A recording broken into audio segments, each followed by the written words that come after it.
was closer to the plain level than the tumulus profile, and it could be observed all around the tumulus. The latest place shown to have been affected by the flood is the city of Erech to the south of Shurupak. Today the city is known as Tal al-Warqa. In this city, just as in others, a flood layer can be seen. This flood layer is dated between 3000 and 2900 BC, just like the others. Assessment of the evidence obtained from the finished study revealed that the flood area stretches approximately 160 kilometers from east to west and 600 kilometers from north to south. This shows that the flood covered the whole Mesopotamian plain. At the moment of the flood, the rivers Tigris and Euphrates, which run the entire length of Mesopotamia, burst their banks, and a terrible flood resulted when the river waters combined with the heavy rainfall, just as is revealed in the Quran. So we opened the gates of heaven, with water pouring forth, and we caused the earth to gush forth with springs, so the waters met and rose to the extent decreed.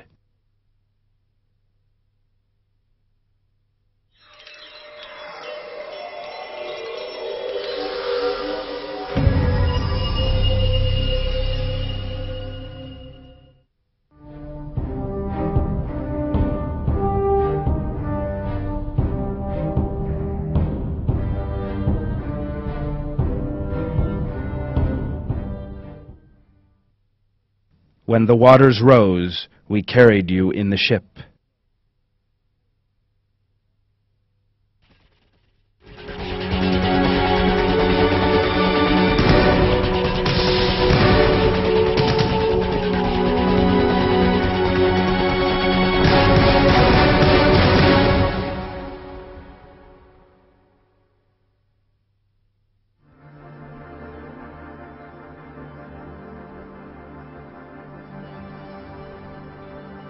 As we have seen, archaeological and historical findings show that Noah's flood was a localized one, just as indicated in the Quran. The view held by commentators on the Old Testament that the flood engulfed the whole world lacks any scientific basis. Moreover, such a global flood does not seem possible. One reason for this is the account of the animals taken on board the ark. According to the proponents of the idea of a global flood, Noah loaded all the living species on earth into the ark, and these were thus preserved from extinction. But how could Noah have accommodated, fed, and kept separate all the animal species he took on board? Moreover, how were animals from different continents brought together? These questions cannot, of course, be answered. In fact, the flood took place in one particular region only. Therefore, the animals taken on board were probably only those living in the region inhabited by Noah's people.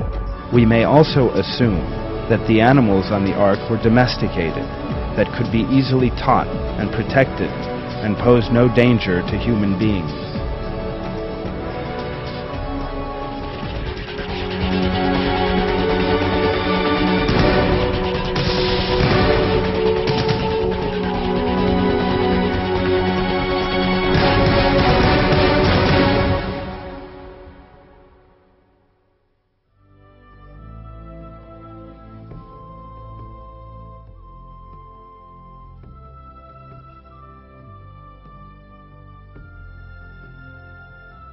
The Quran informs us that the ark came to rest after the flood on Al-Judi. There is one very important point here. The word Judi is generally regarded as a specific mountain site, whereas the word appears to mean high setting or hill in Arabic.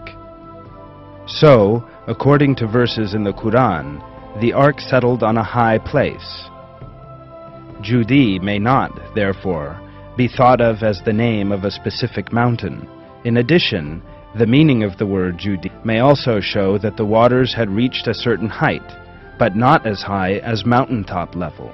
That is to say that the flood most probably did not engulf the whole earth and all the mountains, as described in the Old Testament, but only covered one particular region.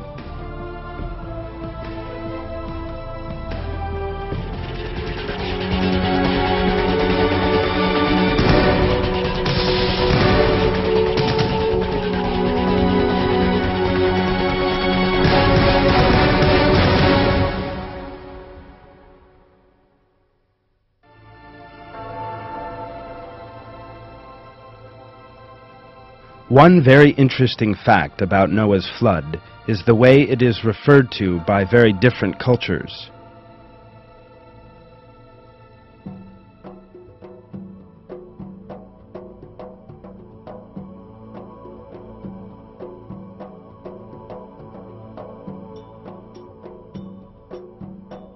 The flood is described in Greek legends, in the Shatapatha, Brahmana, and Mahabharata epics of India, in certain legends from Wales, in the Scandinavian Nordic epic Edda, in Lithuanian legends, and in tales of Chinese origin.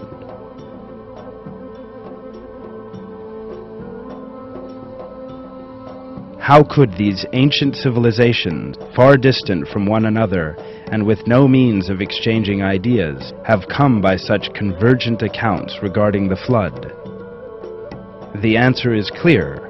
All these civilizations must have obtained similar information regarding it.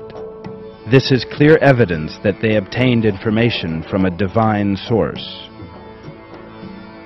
The flood was a lesson given to various civilizations by many prophets as a deterrent, and thus became part of different cultures.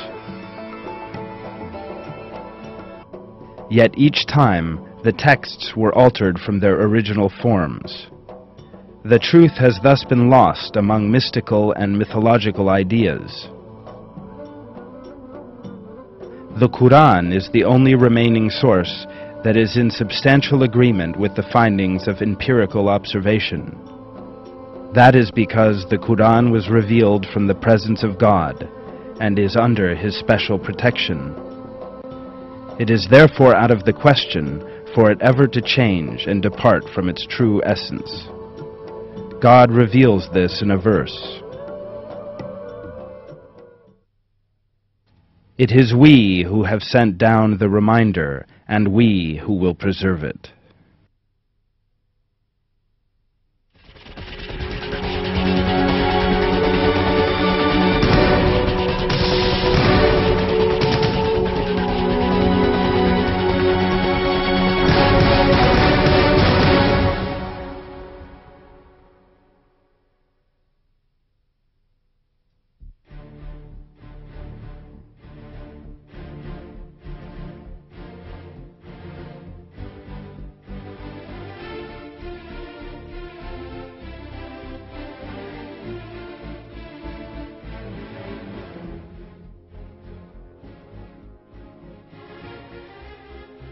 The life of Noah and the flood are described in detail in the Quran.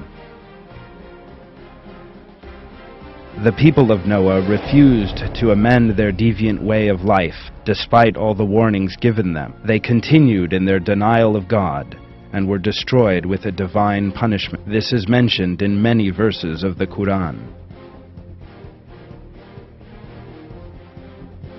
The truth of this event, which took place thousands of years ago, has today been confirmed through scientific studies.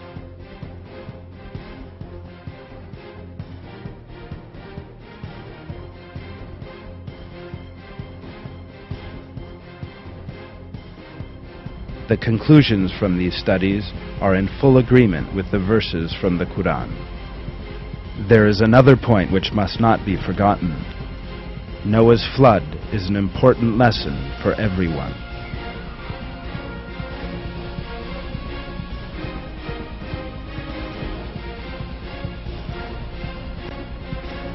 Believers must take the lives of the prophets on the path of God as role models and learn from what befell the unbelieving associators of the people of Noah.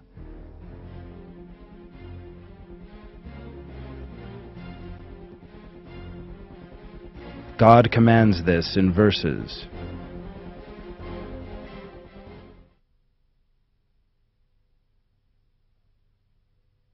Haven't they traveled in the earth and seen the final fate of those before them? They were greater than them in strength, and left far deeper traces on the earth. Yet God seized them for their wrong actions, and they had no one to protect them from God.